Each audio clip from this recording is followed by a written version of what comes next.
నలుగురు చాలా తేలిగ్గా మాట్లాడుతున్నారు, అవమానాలు ఎదుర్కొంటున్నావంటే డోంట్ వరీ, టైం వచ్చింది. ఏ టైం వచ్చింది? నువ్వు ఘనపరచబడే టైం వచ్చింది. ఎవరు నిన్ను కదిలించట్లేదంటే నువ్వు స్తబ్దంగానే ఉంటావు. ఎవరన్నా నిన్ను కదిలిస్తున్నారంటే దేవుడు కార్యం చేయబోతున్నాడని అర్థం. పరిచర్య ఇచ్చాడు, సేవ ఇచ్చాడు. సేవ సంగతి కూడా చెప్తున్నాను. నేను సేవలో కూడా నేను అదే నియమాన్ని ఫాలో. ఇప్పుడు స్తోత్రం, ఇందును బట్టి నీకు వందనాలు. ఆ గుడిసెను కూడా దేవుని మందిరానికి ఇచ్చేసి పందిరేసుకొని బతికా. పందిరికి చుట్టూ గోడలు పెట్టుకోవడానికి పైసలు లేకపోతే పాత చీరలు కట్టుకొని అందులో నేను నివసిస్తూ ఉన్న నివాసాన్ని మందిరానికి ఇచ్చి అందులో సేవ చేశా. 70-80 మంది విశ్వాసులు అందులో కూర్చొని ఆరాధించారు. తర్వాత దేవుడు కార్యం చేశాడు. మళ్ళీ ఇంకొక చోట పాకా వేసుకొని అందులోకి షిఫ్ట్ అయ్యి ఆ పాకా మందిరం అయింది, శాంతినగర్ మందిరం. అందును బట్టి స్తోత్రం. ఇప్పుడు పందిరి కాస్త మారి కాస్త పాకా వచ్చిందిలే, స్తోత్రం అనుకున్నా. ఆయన తీసుకెళ్తాడు బ్రదర్. ఆ నివాసం కూడా ఒకరోజు గాలివాన వచ్చి అది పడింది. చూసిన వాళ్ళు నవ్వారు. నేనే వస్త్రాలు దించుకోవాలా, నవ్వారు. పరువు పోయిందే, అవమానం వచ్చింది, నేనెందుకు బతకాలి కొంతమంది అనుకుంటారు కదా. నవ్వితే నవ్వని ఏందంట, ఆడు నవ్వాలి, నేను ఈ దీనస్థితిని అనుభవించాలి, ఈ 2 సీన్లు ఆయన చూడాలి, ఆయన నన్ను ఎత్తాలి. నలుగురు నిన్ను చూసి నవ్వేటట్టు, నలుగురు నిన్ను చూసి అవమానపరచబడేటట్టు నువ్వు అలాంటి పరిస్థితిలోకి వెళ్ళావు అంటే గుర్తుపెట్టుకో, దేవుడు ఒక ఆశ్చర్యకరమైన మలుపు తిప్పి నిన్ను ఘనపరచబోతున్నాడని అర్థం. ఆ ఘనత నీకు ఇవ్వడానికి ముందు, ఘనతిస్తే నీవు గర్విష్టివి అవుతావు గనుక, అహంకారం చూపుతావు గనుక ముందు అవమానాల్లోకి తీసుకెళ్ళి అనుభవాలు నేర్పి ఆ తర్వాత నిన్ను ఘనపరుస్తాడు. అప్పుడు ఎంత ఘనపరిచినా నువ్వు చెడిపో. బాయ్, వింటున్నావా, నిద్రపోతున్నావా? స్తోత్రం చెప్పు, పెద్ద చెప్పు. అది నలుగురు చాలా తేలిగ్గా మాట్లాడుతున్నారు, అవమానాలు ఎదుర్కొంటున్నావంటే డోంట్ వరీ, టైం వచ్చింది. ఏ టైం వచ్చింది? నువ్వు ఘనపరచబడే టైం వచ్చింది. ఎవరు నిన్ను కదిలించట్లేదంటే నువ్వు స్తబ్దంగానే ఉంటావు. ఎవరన్నా నిన్ను కదిలిస్తున్నారంటే దేవుడు కార్యం చేయబోతున్నాడని అర్థం. అర్థమయ్యే కొడుతున్నారా? చప్పట్లు కొట్టాలని చెప్పట్లేదులే కానీ ఉన్న వాస్తవాలు చెప్తున్నాను నేను. ఎవరెవరిని ఏ విధంగా ముందుకు తీసుకెళ్లాలో, ఎవరెవరికి ఎంత సామర్థ్యం ఉందో ఇచ్చినోడికి తెలుసు. నీకు నాకేం తెలుసు? సమూయేలు అనుకున్నాడు దావీదు అన్నల పనోళ్ళని ఒడ్డు పొడుగు చూసి. దేవుడు ఏమన్నాడు, వాళ్ళు పనికిరారు, పక్కన నెట్టేయన్న. ఇంకెవరన్నా ఉన్నారంటే, ఇంకా చివరివాడు ఉన్నాడంటే మరి మొత్తాన్ని తెప్పించమన్నా కదా ముందుకి. వాడు చిన్నోడండి, బాలుడు, గొర్రెలు కాస్తున్నాడు అని పిలవ. ఏమైంది అంటే దావీదుని తీసుకొస్తే దావీదు వస్తుండగానే అర్థమైపోయింది. దేవుడు మాట్లాడు, అదిగో నేను కోరుకున్నాడు వస్తున్నాడు, పిలువు, తైలం పోయమన్నాడు. వీడు 6 అడుగులు ఉన్నాడు, ఒడ్డు పొడుగు భలే ఉన్నాడు చూడటానికి. వీడిని కోరుకుంటావంటే నువ్వేమా వాడిని కోరుకున్నావంటే అది అంతే. ఎద్దు చూస్తేనే ముద్దు వచ్చింది, ఈడుపు చూస్తే ఏడుపు వచ్చింది. వద్దులే, ఆ ఎద్దు వద్దులే. అదేం ప్రవ్వా, బాగానే ఉన్నా కానీ విశ్వాసం లేదు మన దగ్గర. అది ఎక్కడ రుజువైంది? గొలియాతు వచ్చి సవాలు విసురుతున్నప్పుడు సైన్యంలో పెద్దవాడైన ఎలియాబు ఉన్నాడు. ఏలియాబు యెషయి కుమారులలో ప్రథముడు. కానీ వెళ్ళలా వాని మీదకి దేవుని పక్షంగా. కానీ దేవుడు కోరుకున్న దావీదు పోయాడు గొలియాతు మీదకి. హృదయాలు తెలుసు దేవుడికి, హృదయాలు తెలుసు అండి. ఎవరిని ఏ ప్లేస్లో పెట్టాలో, ఎవరికి ఏ స్థాయి ఇవ్వాలో మహానుభావుడికి మొత్తం తెలుసు. ఎందుకంటే సామర్థ్యం ఇచ్చిన వాడు ఆయన కదా. ఎవరికి సామర్థ్యం ఇచ్చాడో, ఎవరు పనోళ్ళో మనుషులకు తెలియదు, దేవుడికి తెలుసు. అన్నోళ్ళు లెక్క చేశారా దావీదుని? తండ్రి లెక్క చేయపోబట్టే కదా మిగిలిన కొడుకులందరినీ సమూయేలుకు ముందుకు రప్పించి దావీదును గొర్రెలకు పంపించాడు. అంటే తండ్రి ఫీలింగ్ ఏంది? వాడు పిల్లోడు, వాడి బంధ వాడికి తెలియచావదు, పాడలేదు. వాడి గొర్రెలు కాయటమే అంతంత మాత్రం, వాడు వాడు పనికిరాడు. తండ్రి ఫీలింగ్. అన్నల ఫీలింగ్, పెద్దోడిని వద్దన్నాడు. రెండోవాడు ఏమనుకుని ఉంటాడు? నన్ను కోరుకున్నాడు దేవుడు అనుకుని పోయి ఉంటాడు. ఇడు కూడా వద్దు పక్కకు పంపించంటే అని పక్కకు పెట్టాడు. మూడోవాడు ఏమనుకుని ఉంటాడు, మీ ఇద్దరిని కాదురా, నీకంత సీన్ లేదు, దేవుడు నా కోసం పంపించాడు సమూయేలు ప్రవక్తని అని మూడోవాడు వచ్చి ఉంటాడు. అని కూడా పక్కకు పంపించేసరికి ఆడు కూడా పోయి ఉంటాడు. అప్పుడు నాలుగోవాడు నవ్వు ఉంటాడు, నా కోసం వచ్చాడు. చివరికి 6 పక్కకు పోయారు, ఒకళ్ళు చూసుకున్నారు. ఇంకెవర్రా? ఎవనికి సామర్థ్యం ఇచ్చాడో, ఎవనికి ఏది ఉందో దేవునికి తెలుసు. వీళ్ళెవరు కాదు, మొత్తాన్ని పంపించేయమన్నాడు. దావీదు చూపులకు చిన్నోడే, అన్నలకి లెక్కలేదు, తండ్రికి లెక్కలేదు. ఫైనల్గా దావీదు విషయంలో గొప్ప తలంపులు లేవు. దావీదు వీధిలో ప్రజలకు కూడా దావీదు తెలియదు. దావీదులో ఏం సామర్థ్యం ఉందో, దేవుడు అతనితో ఎలా ఉన్నాడో, అతనిలో ఏమి నింపాడో, అతనికున్న సరుకేమిటో తన వీధి ప్రజలకు తెలియదు, కన్న తల్లిదండ్రులకు తెలియదు, అన్నదమ్ములకు తెలియదు, ఆఖరికి సదరు దావీదు కూడా తెలియదు.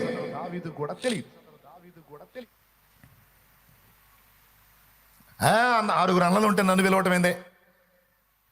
నీ కోసమే ఉన్నాడంట ప్రవక్త, నా కోసం నేను ఎందుకు పనికొస్తాను? ఎందుకో నన్నింతగా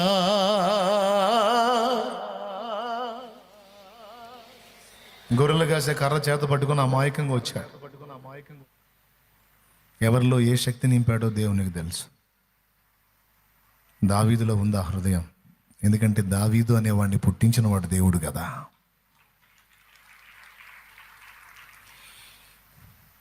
నీకెందుకు పనికి రాని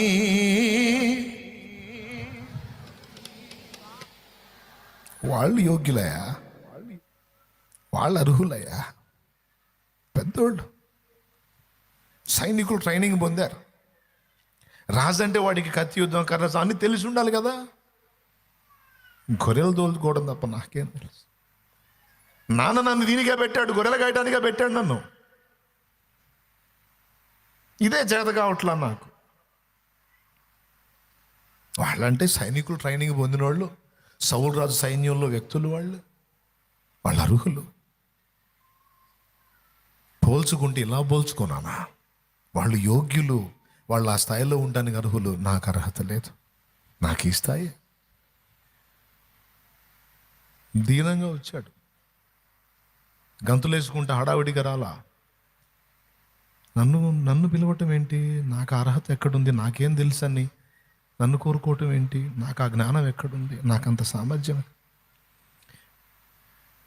వాళ్ళందరి ముందు తీసుకొచ్చి దావీదును చూపించి, నేను కోరుకున్నవాడు ఇతడే అని నిలబెట్టి తైలముతో నింపబడిన కొమ్ము తీసుకెళ్ళి అదొక బిడ్డ మీద పోయమంటే, అంత పెద్ద అన్నోళ్ళు తండ్రి అందరి ముందు ఈ పిల్లవాడిని నిలబెట్టి నూనె పోస్తుంటే వాళ్ళకి ఆశ్చర్యమే, పిల్లవాడికి ఆశ్చర్యమే, నూనె పోసేవాడికి కూడా ఆశ్చర్యమే. ఎలా ఫీల్ అయి ఉంటాడు? తండ్రి ముఖం చూసుంటాడు, అన్నల ముఖం చూసుంటాడు. అప్పుడు ఎవరు గుర్తొస్తారు? నన్ను కోరుకోవటం ఏం తీసయ్యా నువ్వు? దేవా, సైన్యములకు అధిపతిగా యెహోవా, నన్ను కోరుకోవటం ఏంది నువ్వు? ఎందుకో నన్ను నింతగా ప్రేమించితివి యేసయ్యా, నీకెందుకు పలికి రాని పాత్రను నేనయ్యా, నన్ను విసిరేయక సారెపై ఉంచితివి, కనికర స్వరూపుడా, ఆలోచన కర్తవు, నీ కొరకే చేసుకుంటివి నిన్ను ప్రకటించే పాత్రగా, నీ కొరకే చేసుకుంటివి నిన్ను ప్రకటించే పాత్రగా, ఇది నీవిచ్చిన జీవితం.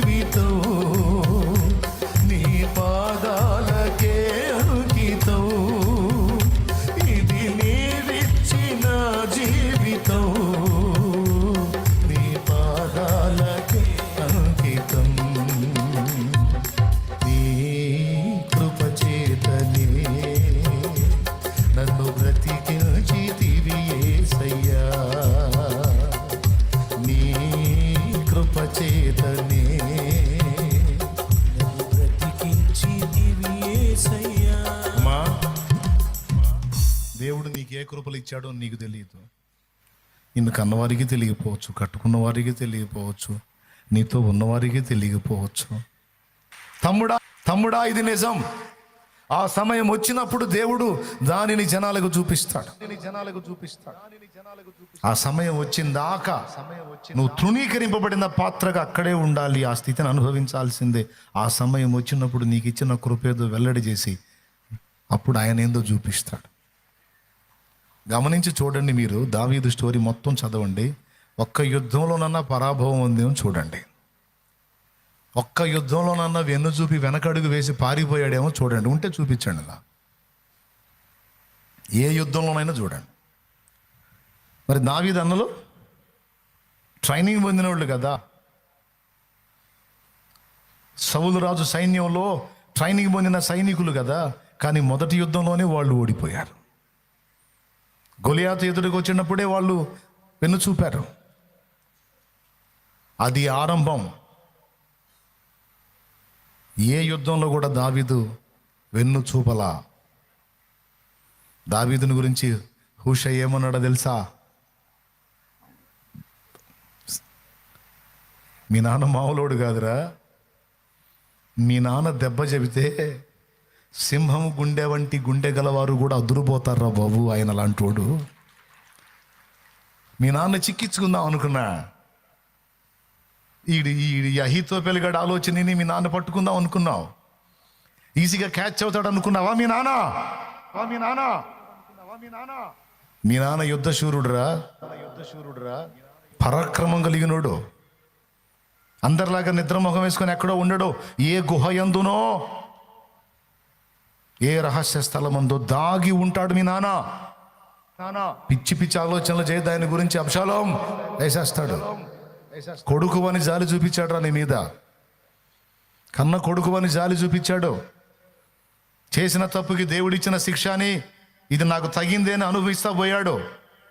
వెళ్తున్నాడు కదా అని కదిలించవాకురా, తిరిగాడంటే నీ గుండె చీలిపోద్దంతే అని ఇచ్చాడు హూషై డోసు.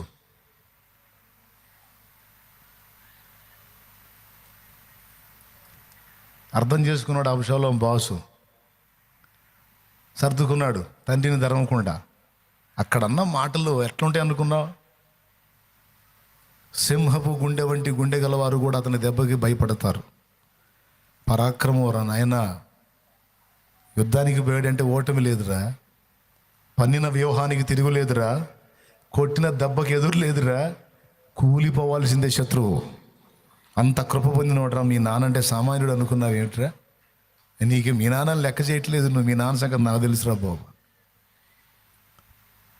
నీకే కృప ఇచ్చాడో, నీకే సామర్థ్యం ఇచ్చాడో నిన్ను నిర్మించినటువంటి ఆ నిర్మాతకు, ఆ పరమ కుమ్మరికి తెలుసు.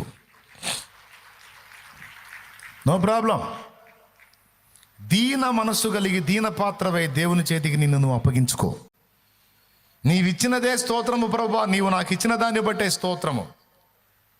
పలావు లేదా పచ్చడుందా, ఇందును బట్టి స్తోత్రమను. ఇదే నాకు 5 ఎకరాలు వేస్తే 1 ఎకరమే పండిందా, అందుకే నేను తగిన వాడిని ప్రభువా, నీకు స్తోత్రమను. నువ్వు అన్యాయస్తుడు అయితే కాదు కదయ్యా, నాకు ఎంత అవసరం అంత ఇస్తావుగా, ఈ ఏటికి నాకు ఇంతే అనుకున్నావు, ఇచ్చావు, స్తోత్రం అను. నువ్వు ఆయన చేసే కార్యం చూడు. అమ్మో, అంత దీన మనసు ఉందా మనకే? అంత ప్రశాంత చిత్తం ఉందా మనకే? ఓ అమ్మో, ఏడిచి 5 ఎకరాలు ఎత్తే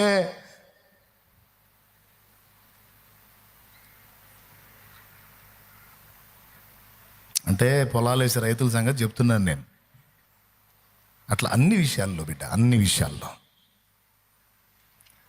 నిన్ను దేవుడు ఏ స్థితిలో ఉంచాడో ఆ స్థితిలో ముందు దేవునికి కృతజ్ఞతలు చెప్పు అండ్ సంతృప్తిగా ఉంటూ నేర్చుకో. 1, ఇతరులతో పోల్చుకొని పోటీపడి నీ మనశ్శాంతిని పాడు చేసుకోవద్దు. తప్పటడుగులు వేయొద్దు, తప్పుడు మార్గాలు తొక్కొద్దు, ఉన్న విలువలు పోగొట్టుకోవద్దు, ఏదో సాధిద్దామని ఏదో కావద్దు. ఎంతమందికి అర్థమైందా? ఎలారా ఆత్మీయ జీవితంలో, సేవా జీవితంలో కూడా ఇదే వర్తిస్తుంది. 5 తలాంతులు ఇచ్చినట్లుగా ఉన్నవాడికి 5 పని జరిగినప్పుడు 1 నువ్వు చేస్తున్నావు, అందులో బట్టి దేవునికి స్తోత్రం చెప్పు. సేవ చేసే ఇప్పుడు నేను వాక్యం చెప్తున్నా, ఆ సామర్థ్యం నాకు ఇచ్చిన దేవుడు నాకు సహకారం చేసే సామర్థ్యం నీకు ఇచ్చాడు. అందును బట్టి దేవునికి స్తోత్రం చెప్పు. ఆయన ఈ సామర్థ్యం నీకు కూడా ఇస్తే ఒకనాటికి నిన్ను కూడా ఈ స్థాయిలోకి తీసుకొస్తాడు ఆయన. తేకపోయినా పర్వాలా, ఎందుకంటే ఇప్పుడు మనకు స్థాయి గొప్పలు కాదు కదా, కావాల్సింది దేవుని పని జరిగితే చాలు. నేను ఏనాడు కూడా పెద్ద పాస్టర్ అవ్వాలి, పెద్ద బిల్డప్ ఉండాలి, మనం అంటే ఒక రేంజ్ ఉండాలని ఏనాడు ఎచ్చులు పడలేదు, ఇక ముందు కూడా పడదలుచుకోలేదు, పడను కూడా. ఎవరన్నా వచ్చి అసలు అలా ఇలా అని పొగుడుతూ ఉంటే నేను అవన్నీ దేవునికి ఆపాదిస్తా. ఎందుకంటే అవి నేను వాటికి తగినవాడిని కాదు. నేను నా ద్వారా ఏదన్నా మీరు పొందారు అంటే అదంతా దేవుడు నన్ను వాడుకొని చేసిందే తప్ప నేను తగిన పాత్రను కాదని ఎల్లప్పుడూ నా ఫీలింగ్. ఇంకా నా సోదర సేవకులు సహోదరులు నాకంటే ఉత్తములు యోగ్యులు అన్న ఫీలింగే నాకుంది, కానీ వాళ్ళకంటే నేను బెస్ట్ అన్న ఫీలింగ్ నాకు లేదు, రాదు కూడా. ఆ కంపారిజన్ మీరు చేసుకొని మీరేదో ఫీల్ అయితే నాకు సంబంధం లేదు. నేను మాత్రం ఇలానే ఉండాలని ఫిక్స్ అయిపోయినా. ఈరోజు మీరు పొగిడారని పొంగాను, రేపు విమర్శిస్తే కృంగాల్సి వచ్చింది. అవి రెండు నాయి కాదు, అవి రెండు నా ప్రభువి. ఇంకా వీలైతే విమర్శకు పాత్రునేమో కానీ ప్రశంసకు మాత్రం పాత్రుని గాను. స్తుతి మహిమ ఘనతలన్నీ నా దేవుడికే చెందాలి.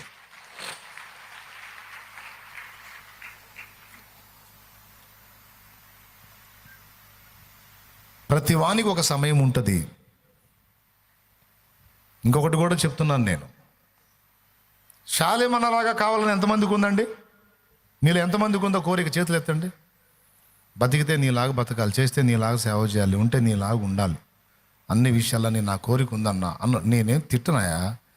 లోపల ఫీలింగ్ బయట పెట్టండి చెబుతా. ఉంటే చేతులు ఎత్తండి, నేను ఆమెనంట. ముదిరిపోయారు మీరు. అని నాలాగా ఉండదలుచుకోలేదా? అంటే మీరు సాక్ష్యం ఇచ్చారా? నీలాగా పొరపాటును కూడా ఉండకూడదు, అంత చండాలు పడి నువ్వు అని సాక్ష్యం ఇచ్చారా? మరి ఎందుకు ఎత్తలా చేతులు? అంటే నాలాగా ఉండొద్దు అనుకుంటున్నారా మీరు? కాదు, ఇప్పుడు దాకా చేసిన ప్రసంగం విన్నాక ఇంకెందుకు ఎత్తుతాను చేతులు? ముందే చెప్పాక ఎవరితో పోల్చుకోవద్దు. మేము చేతులు ఎత్తినాక మళ్ళీ నువ్వు మెలిక పెడతావు, మమ్మల్ని బకరాలని చేస్తావు. వద్దు, మేము కాదలుచుకోలేదని మీరు ముదిరిపోయారు, అందుకన్నాను అనమాట. దేవునికి స్తోత్రం. హరే అంటే మీకు ఆశ కూడా లేదా? ఉంటే చేతులు ఎత్తండి, షాలేమన్నలాగా నిన్ను కూడా ఉండాలి. తప్పు కాదయా, అనుకోవా, ఏమైంది? ఓకేనా? అనుకున్నా? ఎందుకు అంత స్పీడ్గా దించా? అలానే ఉంచండి చేతులు. అనుకున్నారు కదా? ఆమేన్. నా తండ్రి మిమ్మల్ని ఆ విధంగా తయారు చేయను గాక. మరి ఇంకేముంది, అయిపోయింది. ఇప్పుడే నువ్వు ఎవరితో పోల్చుకోవద్దన్నా మళ్ళీ చేతులు నిలబెట్టావు ఏందంటారా? చెప్తా. షాలేమన్నలాగా కాదు, అసలు ఏసైలాగా బతకాలని మన ఆశ. కనీసం ఏసైలాగా పైన కనీసం షాలేమన్నలాగానే బతకాలని ఆశ. ఏది మీకున్న ప్రేమను బట్టి. అయితే ఒక మాట, ఒకవేళ నేను ఏదైనా మీకు నచ్చే విధంగా కనపడ్డాను, ప్రవర్తించాను అంటే దానికి ఒక కారణం ఉంది. ఒక పాత్రని ఇలా తీసుకొచ్చి ఇక్కడ కూర్చోబెట్టాడు అంటే దాన్ని ఆ విధంగా ఊహ తెలిసినప్పటి నుంచి రెడీ చేసుకుంటూ వచ్చాడు. ఈ పాత్రకి ఊహ తెలిసినప్పటి నుంచి రకరకాల అనుభవాల్లో గుండా స్పెషల్ డోసులు ఇచ్చుకుంటా, స్పెషల్ ట్రీట్మెంట్ చేసుకుంటా, చెక్కుకుంటా ఈరోజు తెచ్చి ఇక్కడ కూర్చోబెట్టాడు. నువ్వేం చేస్తావంటే ఇక్కడ కూర్చున్న షాలేమరాజు చూస్తావు. నువ్వు ఒక తోముడు అనుభవించిన షాలేమరాజు తెలియదు నీకు.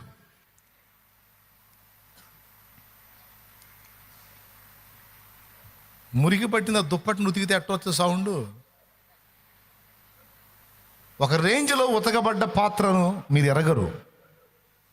ఈరోజు ఈ స్థితిలో ఉన్న పాత్ర నన్నే కాదు, ఏ దైవజనుడైనా, ఏ దైవజనురాలైనా, ఏ పాత్ర అయినా దేవుడు వాడుకొని, బైబిల్లో ఉన్న పాత్రలైనా, బయటికి మీరు ఎరిగిన పాత్రలైనా దేవుడు వాడుకొని మహిమపరిచాడు, ఘనపరిచాడు అంటే ఆ పాత్రలని ప్రారంభం నుంచి సిద్ధపరచుకుంటూ వచ్చాడు.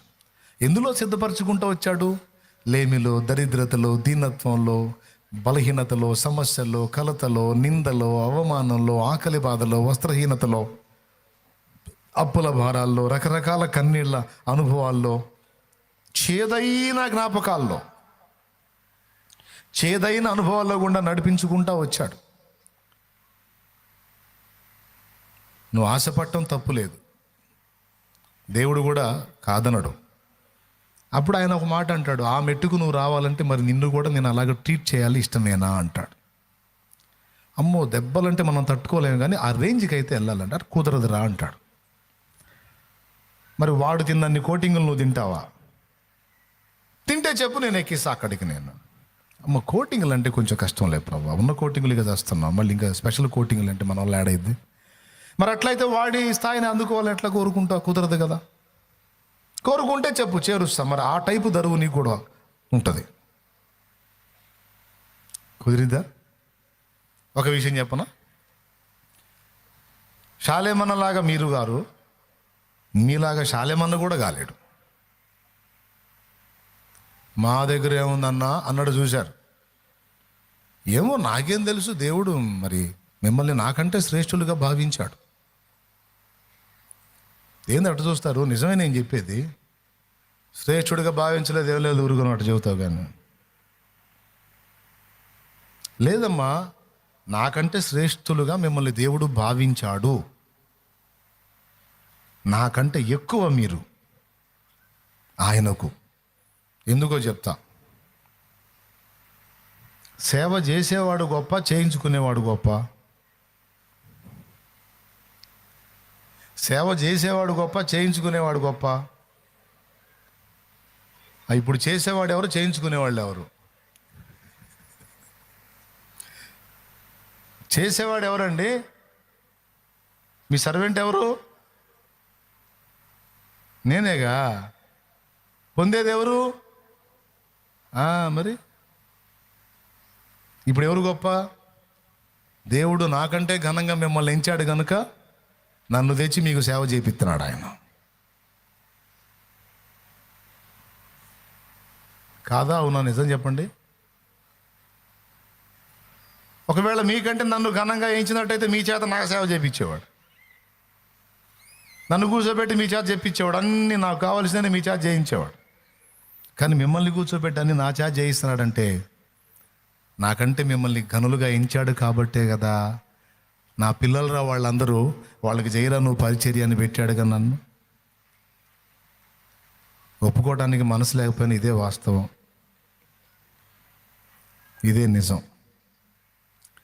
మీ స్థాయి నాకెప్పటికీ రాదు, నా స్థాయి మీకు. ఒకవేళ అలా చేయాలని దేవుడి సంకల్పం అయితే తప్ప. ఇంకొకటి, ఎవరి కొలతలు వాళ్ళవే. ఎవరిని దేవుడు తక్కువగా చేయడు. ఎవరికిచ్చే విలువలు వాళ్ళవే, ఎవరికిచ్చే కొలతలు వాళ్ళవే. సేవలోనైనా ఇదే వర్తిస్తుంది, స్థాయిలోనైనా ఇదే వర్తిస్తుంది. నిజ జీవితంలో, భౌతిక జీవితంలో కూడా ఇరుగు పొరుగులతో బతికేటప్పుడు ఇదే వర్తిస్తుంది, బంధువులలో బతికేటప్పుడు ఇదే వర్తిస్తుంది.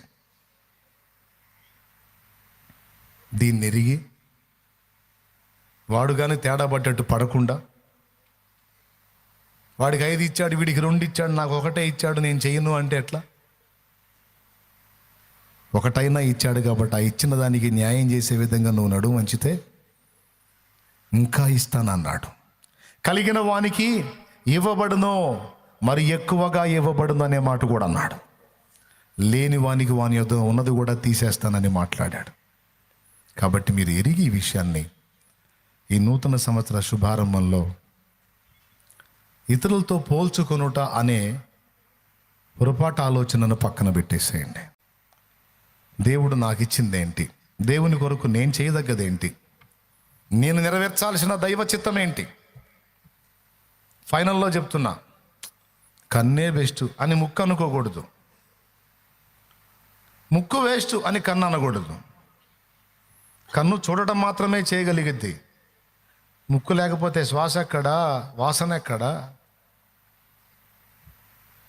అసలు మనం శ్రేష్టమైన ప్లేస్లో ఉన్నాం. బ్రదర్ ముక్కు, బ్రదర్ చెవి, బ్రదర్ నోరు, ఆ కాలుగాడు వేస్ట్ అందనుకో కన్ను. కాలు నడవటం ఆపేసిందంటే ఇంక ఇది అంతే. అవునా? దేని విలువ? అందరు నోరు తెరిచి చెప్పండి. ఇక్కడ వేస్ట్ సరికి ఏదన్నా ఉందా? మరి నువ్వు వేస్టువా? లేదు. ఎవరి సామర్థ్యం వాళ్ళదే, ఎవరికి ఇచ్చిన కృప వాళ్ళదే. కొంతమంది దాన్ని నిర్లక్ష్యం చేసి పోగొట్టుకుంటారు, కొంతమంది దాన్ని సద్వినియోగం చేసుకొని సఫలత పొందుతారు. అందుకని అందరికీ పంచి ఇచ్చి ఎంచి ఇచ్చినటువంటి దేవుని పాదాలు ఆశ్రయించి ఇతరులతో పోల్చుకొని కృంగటమో చేయకుండా దేవుని పాదాలు పట్టుకొని నీకు ఇచ్చిన కృప ఏదో వెతుక్కో. ఎప్పుడైనా అనుకుంటే ఈ మాట అనుకో, నేను తగని దాన్ని, నేను తగని వాణ్ణి, నాకంటే వారే యోగ్యులు, తగినవారు. పర్వాలేదు, దేవునికి స్తోత్రం, నాకున్న ఈ స్థితే చాలు. నాయన ఈ పూటకి అన్నం పెట్టాడు, 10 రోజులు నన్ను బతికించే పని అయితే 10 రోజులకు సరిపోయిన అన్నం, తగినంత అన్నం నాకు రెడీ చేస్తాడు నా తండ్రి. నాయన ఉన్నాడుగా, లేకపోతే కదా నేను దిగులు పడాలి. ఇంతకాలం నన్ను బతికించి పోషించి నిలబెట్టినోడికి ముందు చేయడా, ఆయనే చూసుకుంటాడు. ఈరోజు నవ్వులు పొందుతున్నాను, అవమానాలు పొందుతున్నాను, ఆయనకి ఇష్టమైతే ఆయన్నే ఘనపరుస్తాడులే. అయినా ఆ ఘనత నేను ఆశించట్లేదు, పర్వాలేదు అని సర్వకాల సర్వావస్థల యందు జీవము గల దేవుని యందు దృష్టి నిలిపి ఇక ఈ సంవత్సరం అంతా ప్రభు వైపు చూస్తూ నీలోనికి నువ్వు చూసుకుంటూ లోపాలుంటే దిద్దుకుంటూ నీ అయోగ్యతను అనర్హతను గుర్తెరిగి దీన మనస్కురాలివై విరిగి నలిగిన హృదయము కలిగి దేవునికి అందుబాటులోకి వెళ్ళు. విరిగి నలిగిన హృదయము గల వారికి ఆయన ఆసనుడు. ఈ సంవత్సరం అంతా ఇక నీతోనే ఉంటాడు ఆయన. విరిగిన దానిని లోకంలో ఎవ్వరు కోరుకుంటారు, విరిగిన మనసును వాడుకునే నీతో ఎవ్వరు సరిరారు.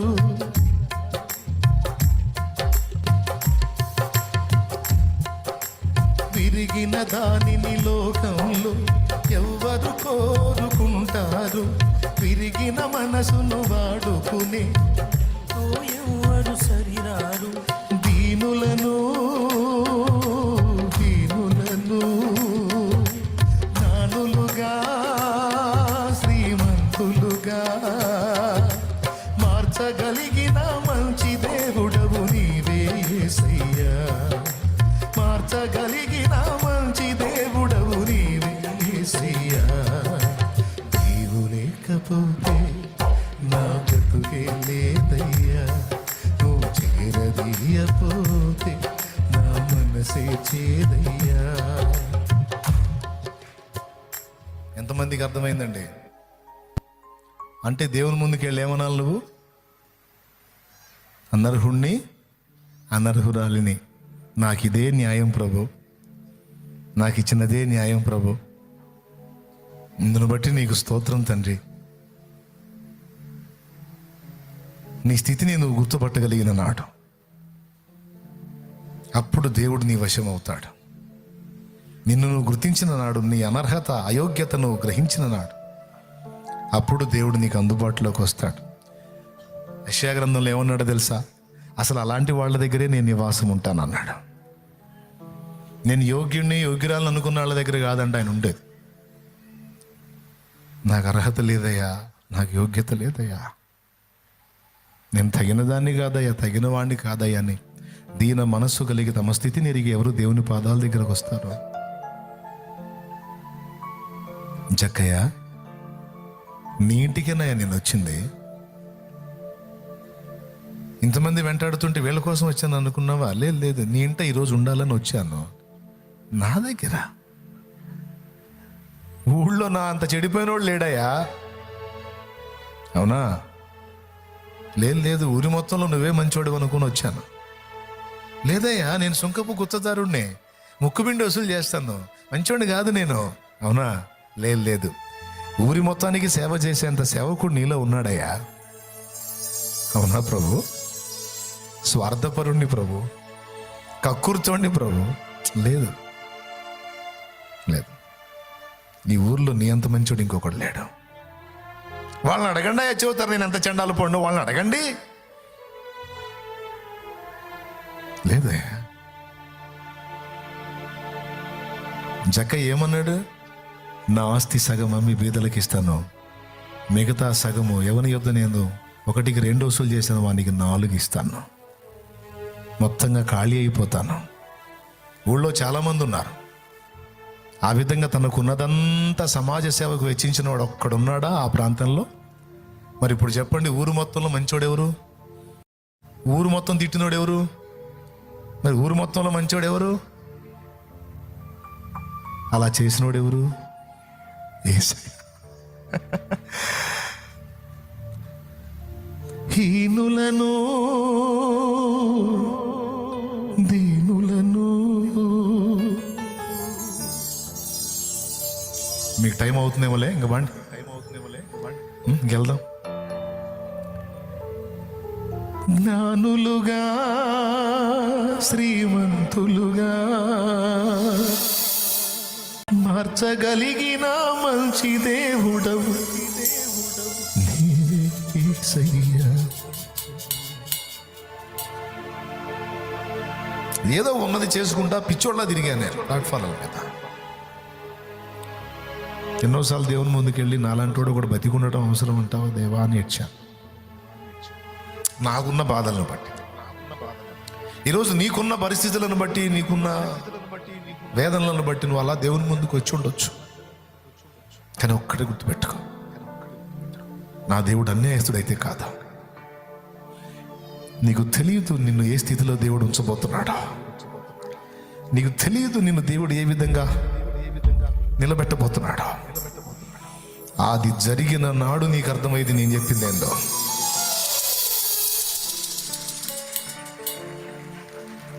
నా దేవుడు నమ్మదగిన దేవుడు. లే, విశ్వాసంతో లే. విశ్వాసం గలదానివే లే, విశ్వాసం గలవాడవే లే. భయపడద్దు, బాధపడద్దు, కృంగిపోవద్దు. జనాలు నీ ముందు మిడిసిపడుతుంటే నువ్వు దాన్ని బట్టి ఏం బాధపడదు. జనాలు నీ ముందు హడావుళ్ళు చేస్తుంటే నువ్వు ఓకే ఓకే దేవా నీకే స్తోత్రం అనుకొని కరెక్టేలే అయ్యా, నేను తగిన వాడిని కాదు, తగిందని కాదు అనుకుంటా ఉండు. నువ్వు అంతే. నిన్ను చూసి మిడిసిపడేవాడు పడని వదిలేసాను. సంతోషంగా చిరునవ్వుతో తిరిగాను. దిగులు పడద్దు. నువ్వు ఏడవాలని వాళ్ళు అట్లా చేస్తారు. నువ్వు ఏడ్చే కొద్దీ ఎక్కువ చేస్తారు. వదిలే. దేవుణ్ణి బట్టి నువ్వు చిరునవ్వుతో ఉండవు. వాళ్ళు చేయలేరు. మనం ఎంత చేసి ఎంత వాడిని ఎంత ఆమెని ఇది చేస్తున్నా కూడా ఆమె నవ్వుతానే ఉంది. ఆ మనిషి ప్రశాంతంగా ఉంది, చిరునవ్వు నవ్వుతుంది, పైకి చూసి నవ్వుతుంది, పైకి చూసి నవ్వుతున్నాడు అని వాళ్ళే సర్దుకుంటారు. నీకు సిద్ధపరిచిన దినం వచ్చినప్పుడు ఆయన చేసే కార్యం ఆయన చేస్తాడు. నీకున్న దానిలో నువ్వు ఏం చేయాలని చెప్పాను? ఉన్నదానిలో ఏది భౌతికంగా తృప్తి, ఆత్మీయంగా సేవలో తృప్తి ఉండకూడదు. ఇంకా చేయాలి, ఇంకా చేయాలనే తపన ఉండాలి. ఓకేనా? కష్టపడు, కానీ ఇతరులతో పోల్చుకోవద్దు. నేను 3 చేస్తావని చెప్పాను. ఒకటి, మనశ్శాంతి పోగొట్టుకుంటావు. రెండవది, అక్రమ మార్గాలు తొక్కుతావు. మూడవది ఏం చేస్తావు తెలుసా? అయినా సరే నువ్వు సాధించకపోతే ఆ ముందులో ఉన్న వాళ్ళని తొక్కటానికి ట్రై చేస్తావు. సైకోలా మారుతావు. వాళ్ళ నాశనాన్ని కోరుతావు. ఏమన్నా అర్థమైందన్నా నేను చెప్పింది? వాళ్ళ పతనాన్ని ఎదురు చూస్తావు. అలా చూడటం దేవునికి అసహ్యం. అప్పుడు నువ్వు అవుతావు అట్లా. ఇదంతా దేన్ని బట్టి వస్తుంది?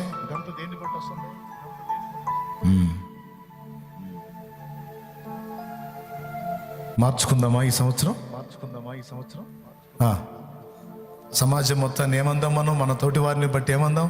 వారు నాకంటే యోగ్యులు ప్రభు. సహ విశ్వాసుల విషయం, పరిచారకుల విషయం, సేవకుల విషయం, అందరి విషయం ఇదే అందాం. నీకు ఇచ్చిన సామర్థ్యాన్ని గుంట తీసి పూడ్చిపెట్టొద్దు. వినియోగించు. నేను నా బంధువుల్లో కొంతమందిని చూస్తాను, నా సొంత కుటుంబ సభ్యుల్లో కొంతమందిని చూశాను. నేను ఒకడు అనలా, నేను కొంతమంది అన్నాను. ఎందుకంటే ఒకడు కాదు, కొంతమంది ఉన్నారు. నా సొంత కుటుంబ సభ్యుల్లో ఉన్నారు. నాకు తెలిసి వాళ్ళు ఈ కూటంలో ఉండే ఉంటారు. నా ఓన్ ఫ్యామిలీ మెంబర్స్. కానీ వాళ్ళకి ఇచ్చినవి నంబర్ 1గా గుంట తీసి బూడిచి పెడుతున్నారు. సూపర్గా ఈ గుంట తీసి బూడిచి పెట్టే రకాలు ముందు నా ఫ్యామిలీలోనే ఉన్నారు.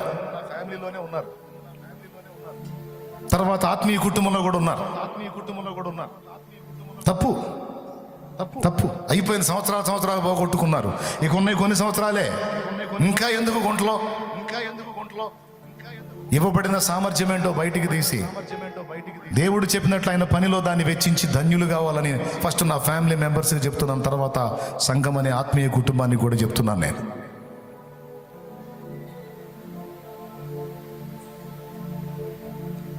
నాకేమొచ్చు, నా దగ్గర ఏముందని దీన పలుకులు పలికి సోమరిపోతులాగా సమయాన్ని అంతటిని కూడా వేస్ట్ చేయటం కాదో. దేవుని దగ్గరికి పోయి నేను అందరికంటే అనర్హుణ్ణని మాట అనమన్నాను, కానీ నా దగ్గర ఏం లేదు, నేనేం చేయలేను అనమల్లా. నీకు ఇచ్చినదేదో దాన్ని ముందు దేవుని పని కొరకు నీకు ఇచ్చిన తలాంతుని, టాలెంట్ని, జ్ఞానాన్ని, సామర్థ్యాన్ని, అనుకూలతని, అవకాశాన్ని వినియోగించి దేవుని పని చేయి. అందుకోసమే 2026 నీకు ఇచ్చాడు. లేకపోతే 2025తోనే నీ చాప్టర్ క్లోజ్ అయ్యేది. 26 ఎందుకు ఇచ్చాడు తెలుసా? ఇది కూడా ఇట్లా తగలేయమని కాదు, తెలివి తెచ్చుకొని కనీసం ఎక్కడన్నా కష్టపడమని ఆలోచించి జాగ్రత్త పడండి. ఏమైనా ఇబ్బంది పెట్టానా?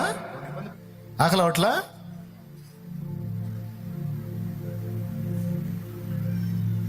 ఎంతమంది క్లియర్గా అర్థమైంది?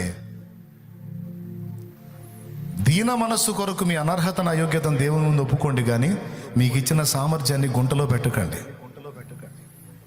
దేవుని ముందుకు వెళ్ళినప్పుడు నేను ఇదే ఉంటాను, నా అనర్హతని, అయోగ్యతనే మాట్లాడతాను, కానీ దేవుడిచ్చిన తలాంతును వెచ్చించే విషయంలో నేను దాచిపెట్టలేదు. నాకేవేవి ఇచ్చాడో సామర్థ్యాలు అవన్నీ కూడా మొత్తం వినియోగంలో పెట్టాను. ఆ ఫలాన్ని చూస్తా ఉన్నాను. ఒక్కసారే రాలేదే, క్రమక్రమంగా అభివృద్ధిని చూపించాడు దేవుడు. అట్లా నీకున్న దాన్ని కూడా నువ్వు అమల్లో పెట్టు. క్రమక్రమంగా వర్ధిల్లుతావు, విస్తరిస్తావు, వాడబడతావు, ధన్యురాలి అవుతావు.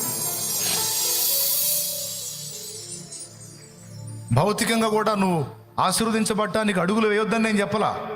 ఇచ్చిన దానిలో తృప్తి కలిగి ఉండు. నీ శక్తి కొలది పని చేయి. దేవుని చిత్తం అయితే ఈసారి ఇంకా అభివృద్ధిని ఇస్తాడు. అంతేగాని నాకు ఇంతే చాలు, ఇక్కడే ఉంటా అని అక్కడే తృప్తి చెందు, అక్కడే కూర్చో అంటల్లా. మరొక అడుగు ప్రయత్నించు, తప్పులేదు. అందలేదా? కొంతే వచ్చిందా? అందును బట్టి తృప్తి చెందన్న. అది నేను చెప్పే మ్యాటర్లో చాలా క్లియర్గా ఉన్నా. మీరు మిస్అండర్స్టాండింగ్ చేసుకునే అవకాశం ఉందంటే మళ్ళీ వినండి. లేదన్నా క్లియర్గానే అర్థమవుతుంది మాకు, మేము మెయిన్ పాయింట్స్ అన్ని కూడా తీసుకున్నాం మేమంటే హ్యాపీ. దేవుడు మీకు తోడై ఉండును గాక.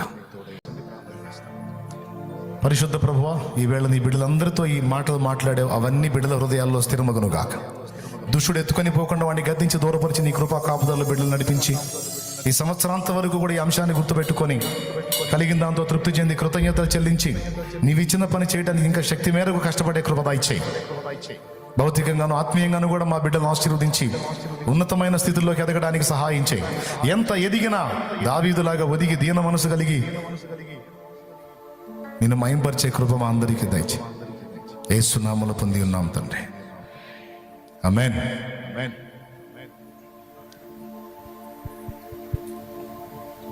పరలోకమందున్న మా తండ్రి, నీ నామం పరిశుద్ధపరచబడును గాక. నీ రాజ్యం మాకు వచ్చుగాక. నీ చిత్తం పరలోకమందు నెరవేర్చినట్లు భూమి అందు నెరవేరును గాక. మాకు కావలసిన అనుదిన ఆహారం నేడు మాకు దయచేయి. మా పట్ల అపరాధం చేసిన వారిని క్షమించుటకు శుద్ధ మనస్సును, సుబుద్ధిని మాకిచ్చి మా అపరాధములు నీవు క్షమించి మమ్మల్ని శోధనలోనికి తేక దుష్టి నుండి, కీడు నుండి తప్పించు. ఎందుచేతనగా రాజ్యము, బలము, మహిమాశక్తి సర్వ నిరంతరం నీవై ఉన్నావు తండ్రి, ఆమేన్. మన తండ్రి అయిన దేవుని ప్రేమ, ఆయన ప్రియ కుమారుడు, మనందరి ప్రాణప్రియుడైన యేసయ్య శాశ్వత నిత్య కృప, పరిశుద్ధాత్మతోడి మనోహర దివ్య సహవాసం, సమాధానం సమకూడిన మనకు సకల పరిశుద్ధులకు సార్వత్రిక సంఘమంతటికి సదా తోడే నిత్యత్వంలో చేరు పర్యంతం మనల్ని నడిపించును గాక. ఆమేన్. ప్రభేసు రక్తమునకు జయం, ప్రభేసు రక్తమునకు జయం. యేసు నామమున సంపూర్ణ విజయం కలుగును గాక. ఆమేన్. హల్లెలూయా, హల్లెలూయా, హల్లెలూయా. ఇప్పుడు సమయం 1:58 అయింది. అంటే ఇంకా 2 కాలేదని చెబుతున్నా.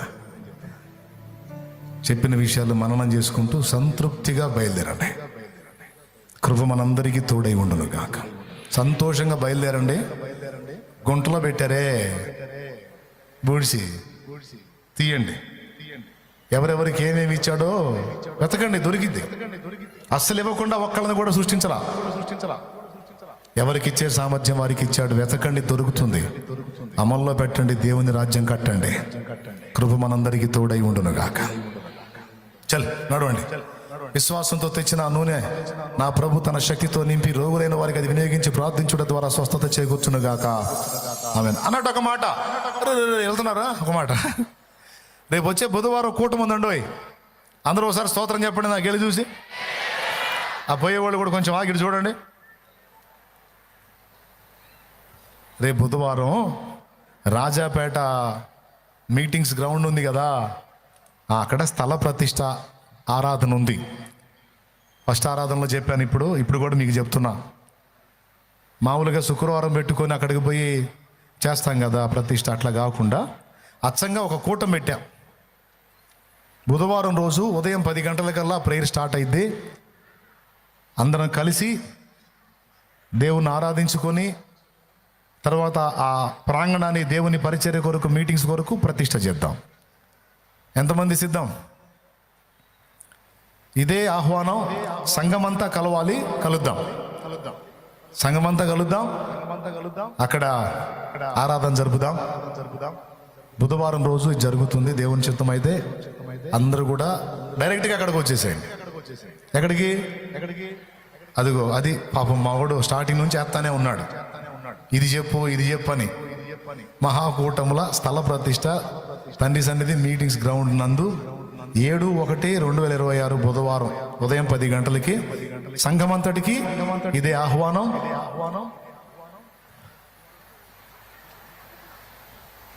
ఆ రోజా పెందలాడే రావాలి. 10 వస్తే 12 వెళ్ళిపోతాం. వేరే కార్యక్రమాలు ఏమి ఉండవు కదా. కాబట్టి పెందలాడు వదిలేస్తాను వెళ్తురు. కానీ అన్నం కూడా వండర్లే, పరిచారకులు కూడా వచ్చేస్తారు అక్కడికి. ఓకేనా? ఇక్కడంటే ఫుడ్ సౌకర్యం చేసుకోవచ్చు, అక్కడ కష్టం కదా, అందుకని ఉండదు. 10 వచ్చేసేయండి. 12:30 వెళ్ళిపోతాం. కాసేపు ఆరాధించుకొని స్థల ప్రతిష్ఠ చేసుకొని పాటలు పాడుకొని దేవుని మహిమపరుచుకుందాం, 4 మాటలు చెప్పుకొని దేవుని స్తుతించుకుందాం, వెళ్ళిపోదాం. వినపడిందా నేను చెప్పింది? ఏ రోజు? ఈ 2 రోజులు పని చేసుకోండి, మీ పనులు చక్కబెట్టుకోండి. బుధవారం అక్కడికి వచ్చేసేయండి. రైట్, అందరం కలిసి ఆరాధిద్దాం. ఇదే ఆహ్వానం. వచ్చే శనివారం ఏదో ఉందనుకుంటా. ఉందా? సూపర్, బాగానే గుర్తుంది మీకు. ఖచ్చితంగా కొడతారా? ఖచ్చితంగా రండి. అందరం కలిసి ఈ నూతన సంవత్సర శుభారంభంలో మొదటి ఆన్లైట్ని కూడా మనం మిస్ అవ్వద్దు. Okay, right. సంతోషంగా బయలుదేరండి. ఇక ఆన్లైన్ ద్వారా ఫాలో అవుతున్న వాళ్ళు కూడా ఈ విషయాలు విన్నారు కదా. చెప్పిన సంగతులు మనస్కరించి దేవుని మయంపరచుకోండి. దేవుడిచ్చిన దానిలో తృప్తి పడండి. ఇంకా ఇవ్వబోతున్న దాన్ని బట్టి మయంపరచండి. మీకు ఇవ్వబడ్డ ఏవైతే ఉన్నాయో తలాంతులు వాటిని వినియోగంలో పెట్టండి. దేవుని రాజ్య నిర్మాణంలో పాలివారకండి. రైట్, మీ అందరికీ వందనాలు.